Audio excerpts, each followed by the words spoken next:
my gosh, you guys, I'm so excited. We're doing combustion reactions. This is Quick Check 5.3.4.A. They're so fun. Why are they so fun? I don't show.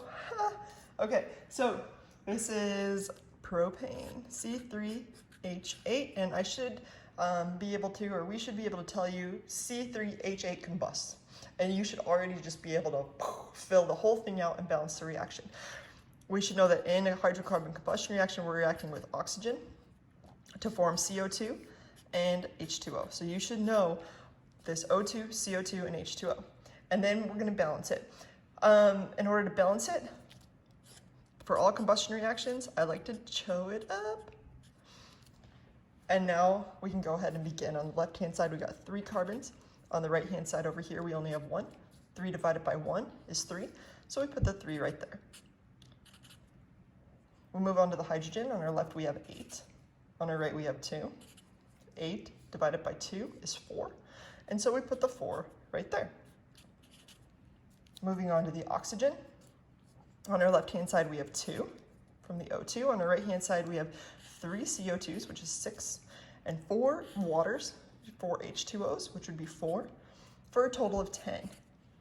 10 divided by 2 is 5, and we put that 5 there, and we are balanced.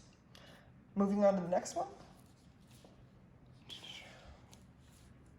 Looks like ethanol, C2H6O. And again, same thing, combustion reaction. We're reacting with O2 to form CO2 and H2O. Now you should recognize that this one looks a little different. It looks different because it has an oxygen over here. So there's an oxygen in every single thing here. We're still gonna balance it because it's alone. We're still gonna balance it last. But let's go ahead and focus on some of the other things. Let's show it up. Over here we have 2 carbons. On the right-hand side, we have 1. 2 divided by 1 is 2, so we put the 2 there. We move on to the hydrogen. On my left-hand side, I've got 6. On my right-hand side, I have 2. 6 divided by 2 is 3, so I put the 3 right there. Now we move on to oxygen, and here's where I need you to really focus. Over here, we have 4 plus 3 for a total of 7, right? Now, if you go over here, you can't just count that we have 3, and here's why. Do you think that we want to change this number right here? Because if we change that number, that changes the number of carbons and hydrogens and oxygens, and we're just going to end up in this loop. We don't want to use this. This is not something that we want to change. How many oxygens does this one already give? Well, it gives 1. We know that on our left-hand side, we need a total of 7. So 1 plus what equals that 7 that we need?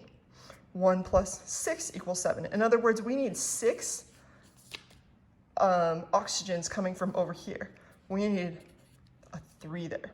Again, when going to balance over here, we had 7 over here, and yeah, we ended up having 3 over here at one point.